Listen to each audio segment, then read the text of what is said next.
আসসালামু আলাইকুম বন্ধুগণ। কাহিনী প্রতিরোধের ব্যাটালিয়ন সদর দপ্তর দখলের পর মায়ানমার জান্তা জেট বিমান ভূপাতিত হয়েছে।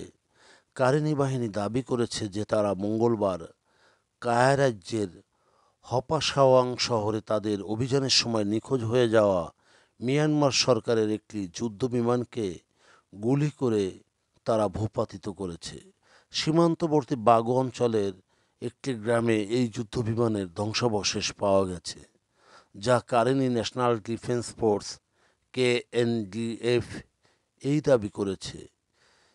যুদ্ধবিমানটি এফটিসি 2000G তার ঘাঁটির সাথে যোগাযোগ বিচ্ছিন্ন করে ফেলে যখন প্রতিরোধ যোদ্ধারা হপাসাওংয়ের এই সরকারি সামরিক পদাতিক ব্যাটালিয়ন 134 ও 135 সদর দপ্তরে আক্রমণ করেছিল। তখন উপরে বিমান সহায়তা দিয়ে তাদের রক্ষা করা হচ্ছিল। বিধ্বস্ত এফটিসি 2000G সম্ভবত সেই বিমান যা সামরিক সরকার কর্তৃক নিখোঁজ বলে ঘোষণা করা হয়েছিল। সামরিক সরকার নানা ধরনের জেট বিমান দ্বারা প্রতিনিয়ত বিরোধী বিদ্রোহী দলসমূহকে আক্রমণ করে থাকে। সামরিক বিমান চলাচল পর্যবেক্ষক গোষ্ঠী এনিমি এয়ার রুট চ্যানেল জানায়, মঙ্গলবার মধ্যরাতে দক্ষিণ পূর্ব মেইকটিলার নেপিতাও বিমান ঘাঁটি এবং শান্তি বিমান ঘাঁটি থেকে 4টি যুদ্ধবিমান ও একটি পরিবহন বিমান উড্ডয়ন করে।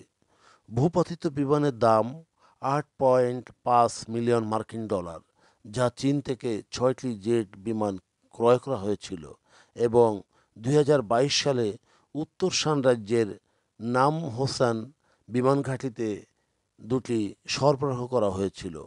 ব্যাপকভাবে প্রচারিত ভিডিও ফুটেজে দেখা যায় যে প্রতিরোধ যোদ্ধারা 134 ব্যাটালিয়ন দখল করেছে এবং অস্ত্র, গোলাবারুদ সহ কয়েক ডজন সামরিক বাহিনীর সদস্য, সেনা ও তাদের পরিবারের সদস্যদের বন্দী করেছে।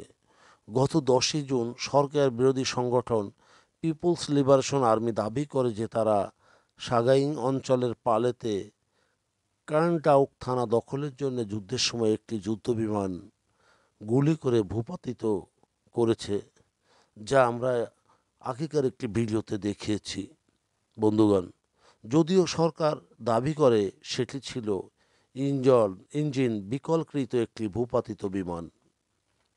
2021 সালের সামরিক সরকারের অভ্যুত্থানের পর থেকেই রাখাইন, কাচিন, শান, কারেন্নি এবং কারেন রাজ্যে এবং সাগাইং অঞ্চলে প্রতিরোধ যুদ্ধে সামরিক সরকার কমপক্ষে 10টি বিমান হারিয়েছে। এর মধ্যে 4টি যুদ্ধবিমান, 5টি হেলিকপ্টার ও একটি হেলিকপ্টার গানশিপ। তবে সরকারের বিকলজনিত 6টি বিমান ক্ষতিগ্রস্ত হয়ে পড়ছে বলে তারা জানিয়েছে, যার মধ্যে একটি যুদ্ধবিমানও রয়েছে। বন্ধুগণ, যদি আমাদের এই তথ্য গল্প আপনার ভালো লাগে তাহলে লাইক এবং শেয়ার দিন এবং আজ আমাদের সঙ্গে থাকার জন্যে ধন্যবাদ। আমাদের ফলো দিন এবং সাবস্ক্রাইব করুন।